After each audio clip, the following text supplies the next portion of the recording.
Aadhaar card தற்போது நாட்டில் மிக முக்கியமான அடையாள அட்டையாக மாறிவிட்டது. பல சேவைகளுக்கு ஆதார் கார்டு முக்கியம் என்று அறிவிக்கப்பட்டுள்ளது. பல துறைகளில் ஆதார் கார்டுகளை இணைக்க வேண்டியதும் அவசியமாகிவிட்டது. மத்திய அரசு சேவைகள், மாநில அரசு சேவைகளை பெற ஆதார் கார்டு முக்கியமாகிவிட்டது. இப்படிப்பட்ட ஆதார் கார்டுகளில் 4 வகைகள் உள்ளன. இது ஒரு லெட்டர் அடிப்படையிலான லேமினேட் செய்யப்பட்ட ஆதார் கடிதமாகும். இதில் ஆதார் அட்டை கொடுக்கப்பட்ட வெளியிடப்பட்ட தேதி மற்றும் QR குறியீடு இருக்கும். புதிய பதிவு அல்லது பயோமெட்ரிக் மாற்றம் மொத்தமாக ஆதார் புதுப்பிப்பு செய்யப்பட்டால் புதிய ஆதார் அட்டை தபால் மூலம் மக்களுக்கு அனுப்பப்படும். ஆதார் கடிதத்தை அதுவரை தற்காலிகமாக பயன்படுத்திக் கொள்ள முடியும். அதே சமயம் இந்த ஆதார் கடிதம் இருந்தால் மட்டுமே தபாலில் வரும் கார்டை வாங்க முடியும். மேலும் ஆதார் என்பது ஆதாரின் மின்னணு வடிவமாகும்.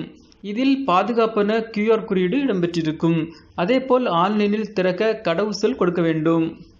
பதிவு செய்யப்பட்ட மொபைல் எண்ணை பயன்படுத்தி UIDAIன் அதிகாரப்பூர்வ இணையதளத்தில் ஆதார்